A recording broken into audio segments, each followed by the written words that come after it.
Before we jump into today's episode, I want to say thanks for watching, guys. I'm glad you're enjoying our little trip down kind of memory lane and the history of Modern. If you like this content, please consider giving us a subscription here.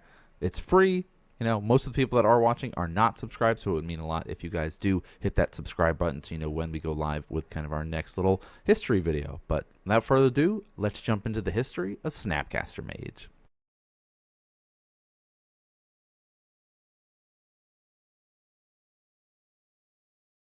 Snapcaster Mage, a former meta-defining creature, one that was synonymous with blue mages everywhere. To truly understand how this 2/1 creature that gives flashbacks to instant and sorceries in your graveyard took over the modern meta, we have to first go back in time to the 56th Magic expansion known as Innistrad. Innistrad was released in September 30th, 2011. It was our first trip to that gothic horror plane filled with zombies, vampires, and werewolves, and many spells quickly found a home in multiple formats. Even though Innistrad was when Snapcaster Mage was first introduced, the real start of the card came about in 2007 when Tiago Chan won the Magic Invitational. This tournament was extremely special as it allowed the winner to help design a card.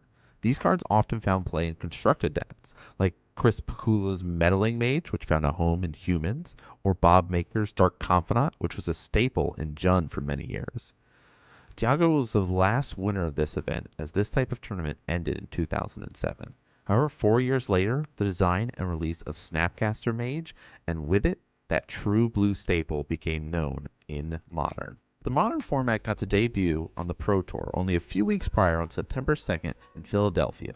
At the time, players were jamming the most broken cards they could find, like Blazing Shoal to create a one-turn kill with Infect, Cloud Post, which would generate so much mana it made Tron lands look fair in comparison.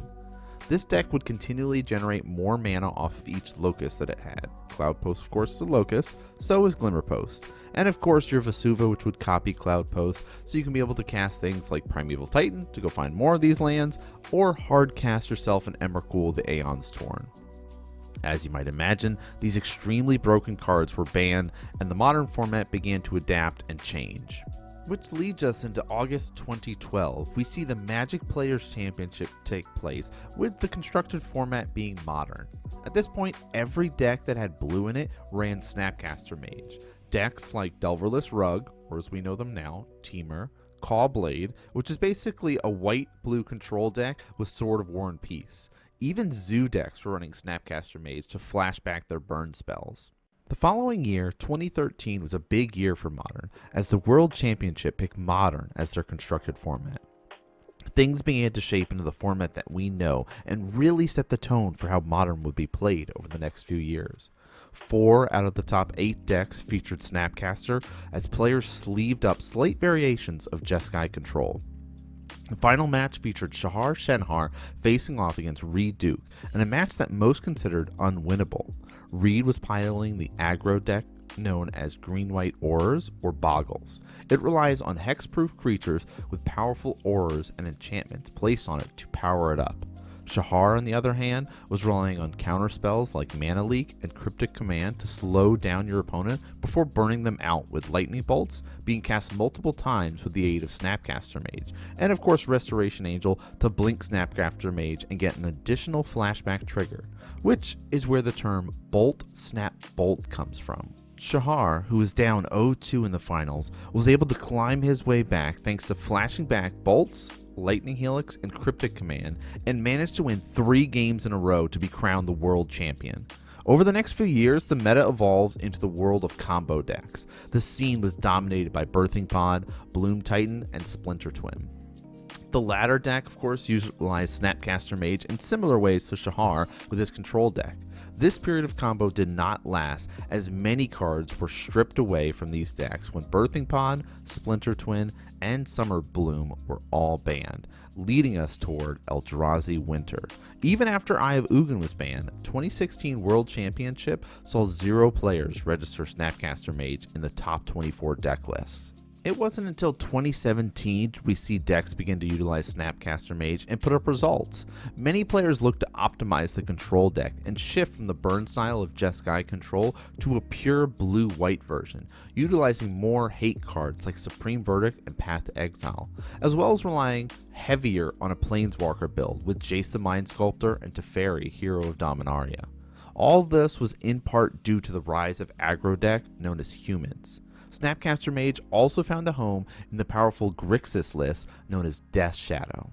This deck was extremely aggressive about utilizing your life as a resource, with many players fetch shocking into a Thoughtseize on turn 1 to start the game at 15 life.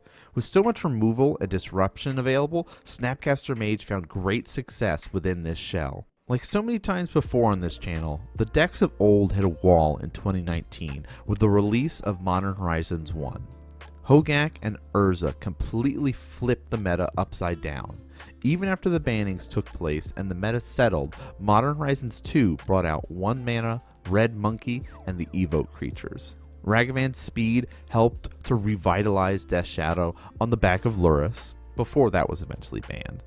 As for our control deck that relied on Snapcaster Mage for additional value, well, they found little use for that little 2 mana one when we could just pitch a white card and get a 3/2 lifelink creature that also hits them with a Swords to Plowshares ability. As of now, most control decks have pivoted away from that traditional blue-white or Jeskai control deck.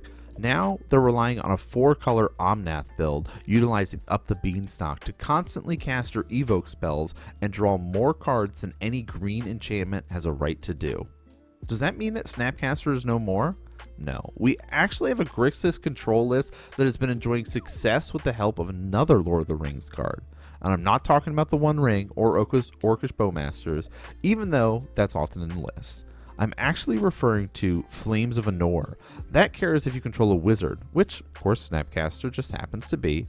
That way you can pick 2, either deal 5 damage to a creature, destroy an artifact, or draw 2 cards. For most recent ban list announcements, and there was no changes to our top 2 decks of Rakdos Scam or 4-color Omnath, things look dire for our little 2/1 wizard.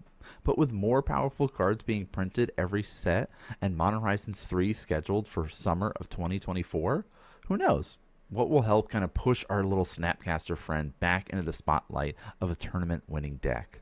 But that's going to do it for today's episode, guys. Thanks so much for tuning in and watching. If you guys like the content, please consider subscribing. But that's going to do it for us. Thanks so much for watching, and I'll see you guys next game.